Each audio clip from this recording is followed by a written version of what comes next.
Stispuh se je ozrl proti duhu. Ta je z roko stanovitno kazal proti glavi. Odeja je bila tako malomarno pogrnjena, da bi se je Stispuh lahko le prav narahlo dotaknil s prstom in jo privzdignil, pa bi se že odkril obraz. Pomislil je na to, čutil, kako zlahkoma bi bilo to storjeno in hrepenel potem, vendar mu je primanjkovalo moči, za oboje enako, zato, da bi odstrl pregrinjalo ali da bi odslovil duha od sebe. O, mrzla, mrzla, otrpla, strašna smrt, postavi tu svoj oltar in ga obdaj z vsemi grozotami, kar jih imaš na voljo, saj tu je tvoje kraljestvo. Vendar na ljubljeni, spoštovani in častitljivi glavi ne moreš skriviti niti lasu po svojih strašnih nakanah ali napraviti kakšne poteze zoprno. Ne gre za to, da je roka težka in bo padla, če jo izpustiš. Ne gre za to, da srce in kri mirujeta, temveč za to, da je roka bila odprta, radodarna in iskrena, da je bilo srce pogumno, toplo in nežno in da je utripalo kot človeško. Udari, senca, udari in glej, kako bodo njegova dobra dela brizgnila iz rane in obsejala svet z nesmrtnim življenjem. Noben glas ni izgovoril teh besed. Stispuhu na uho, pa jih je kljub temu slišal, ko je gledal na posteljo. Premišljeval je, kaj bi bile neki prve misli tega človeka, če bi se lahko prebudil v življenje. Skopost, trdosrčnost, grabežljiv pohlep? Kar je res, je res. Pripeljale so ga k bogatemu koncu. Leži v temni, prazni hiši, kjer ni ne moškega, ne ženske, ne otroka, da bi rekel, v tem in tem je bil prijazen z menoj, ali v spomin na eno samo prijazno besedo bom tudi jaz prijazen z njim. In mačka praska po vratih in izpod podpečka je slišati glodanje podgan. Kaj neki te iščejo v prostoru smrti in zakaj so tako nemirne in vzburjene?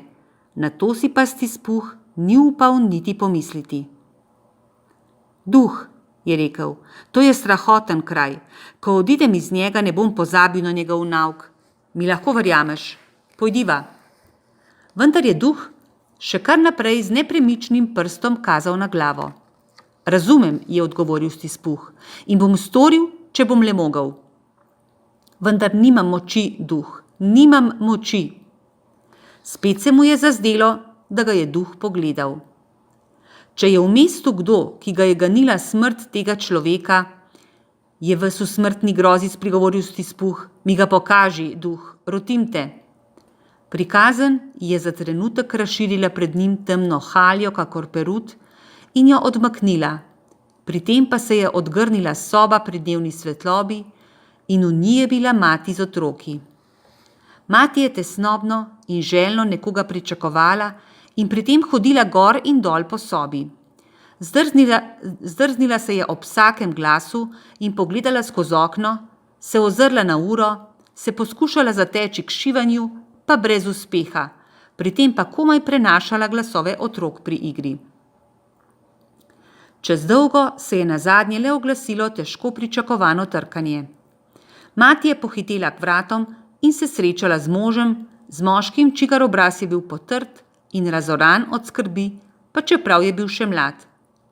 Z njega je bilo brati izgovoren izraz, nekakšno resno slast, ki se je sramoval in jo poskušal potlačiti.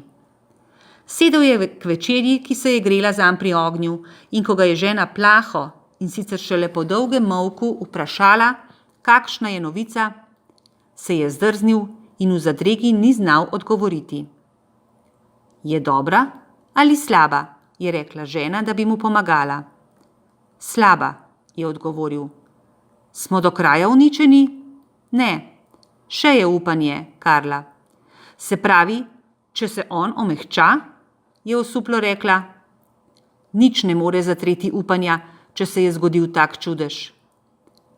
On se ne more več omehčati, je rekel mož, ker je mrtev.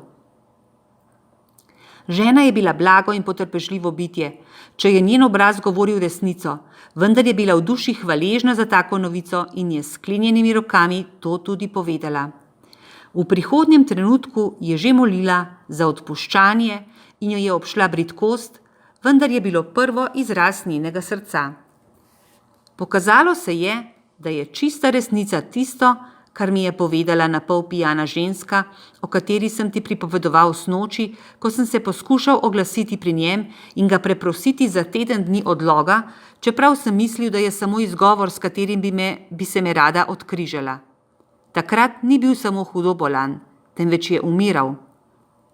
Na koga bo pa zdaj prešel najin dolg? Ne vem, ampak preden bo vse urejeno, bova imela denar že pripravljen. In tudi, če ga še ne bova imela, naj jo bo morala zadeti v resnici huda nesreča, če bova dobila ravno tako brezsrčnega upnika, kakor je bil dosedanji. Nocoj lahko odideva spat lahkega srca, Karla. Res, pogosteje, kakor sta sama hotela, jima je odleglo pri srcu. Z obrazov otrok, ki so se utišali in nagnetli okoli njiju, da bi slišali o stvareh, ki so jih tako malo razumeli, je sijalo več vedrine in smrt tega človeka je v hišo prinesla več sreče. Edino čustvo, ki ga je duh lahko pokazal v stispuhu kot posledico tega dogodka, je bilo veselje. Pokaži mi kaj nežnosti povezane s smrtjo, je rekel stispuh, drugače mi bo za zmeraj ostal pred očmi tisti temni prostor, iz katerega sva ravnokar prišla. Duh ga je popeljal po številnih ulicah, tako znanih njegovim nogam, in ko sta hodila, se je stispuh ozrl zdaj sem, zdaj tja, v upanju, da se bo kje zagledal, vendar ga ni bilo nikjer. Stopila sta tudi v hišo ubogega Boba Krače, v stanovanje, v katerem je bil tudi prej že nekajkrat, in našla mater in otroke okoli ognja. Mir, kakšen mir! Bučna mala Krača sta kakor kipa mirno sedela v enem od kotov in gledala Petra, ki je imel pred seboj knjigo. Mati in njene hčere so se ubadale s šivanjem, vendar so bili vsi skupaj v resnici zelo mirni. In vzel je otroka in ga posadil mednje. Kje je stispuh že slišal te besede? Ni se mu sanjalo o njih. Deček jih je moral prebrati ravno v trenutku, ko sta stispuh in duh stopila čez prag. Zakaj ni bral naprej? Mati je odložila šivanje na mizo in si z roko pokrila obraz. Zaradi te barve me bolijo oči, je rekla. Zaradi barve? Oh, ubogi mali Tim. Zdaj so že spet boljše, je rekla Kračeva žena. Od svečave voščenk me skelijo, pa za vse nič na svetu ne bi rada razkazovala bolnih oči vašemu očetu, ko pride domov. Zdaj le mora že vsak čas priti. Pravzaprav se je že zakasnil, je odgovoril Peter in zaprl knjigo.